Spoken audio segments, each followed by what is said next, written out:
And as I went back to another doctor in both areas, I found out that I diagnosed with Parkinson's.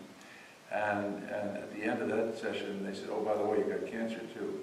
I said, "Oh, okay." So all of a sudden, as a male, I was getting kind of a double whammy in such a situation. The Parkinson's was something that in the office, I have a staff in the office of women. It didn't plan it that way; it just kind of turned out that way. But they're now calling it Joe's posse. Now, if I don't do what that group wants, I got big trouble. So there's kind of an unwritten balance there. In the light of that, Wendy, we've worked off and on for 25 years, and she said, "Listen, you got to stop walking around here like you're not sick." She says, "There's Claire Hengen is a good friend also." And she said to me, "Listen, I'm buying 2 tickets to this weekend with Ming Tong." And she says, "I'm buying them, I'm paying for them, I'm going to pick you up, I'm going to put you in my car, I'm going to go with you." I said, "Okay." So when I got to the session, so I had this hand, I laid it on the table, and it was shaking a little bit. And as I sat there and listened to these remarks with Ming and the others, it stopped about halfway through the stop. So Saturday to Saturday noon, it was shaking, but then there Saturday noon it stopped. And I didn't notice until about 2 or 3 hours later, it didn't shake anymore.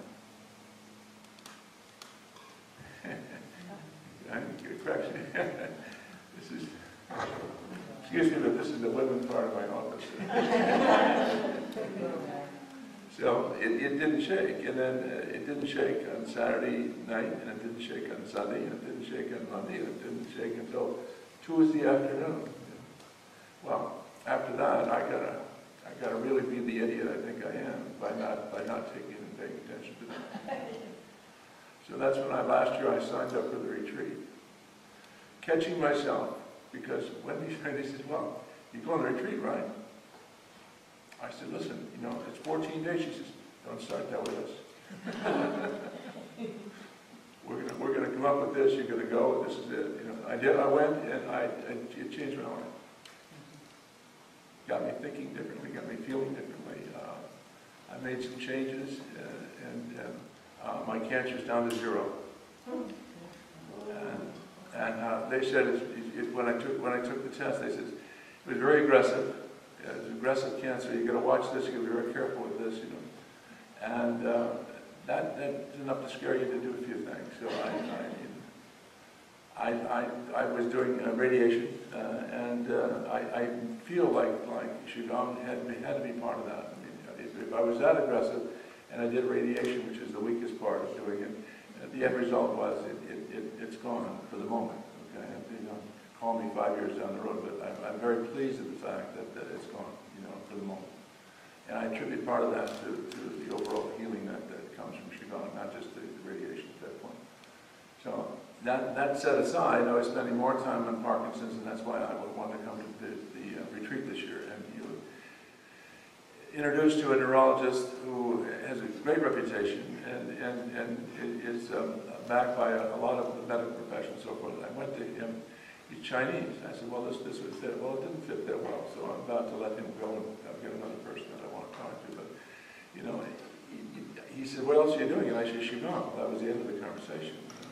We didn't have a conversation after that. And I said, "Well, this is happening, that's happening." And he said, "Well, I just don't understand why you're not more sick." And I said, "Well, I don't either, but let's talk about it." "Well, I don't understand here. Take the jacket off, put it back on again." Yeah, you should be more sick than that. And I'm thinking to myself, why am I here? This is part of the healthcare program in America. I've got a real problem. That no one's really listening to this situation. And if you didn't know anything or you didn't like Qigong, at least you could humor me along, which is not. I didn't get that either.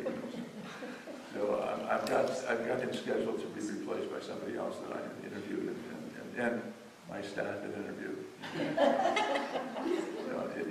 It's been a combination. And in here, I think in the whole story itself, is I think more men should be paying attention to the health problems, which they don't. There's the ego part of it that won't allow them to do it. I know nothing more than that, other than my obvious experience, you know. But I think that if I can get more men showing up when they should show up, they probably would save their lives.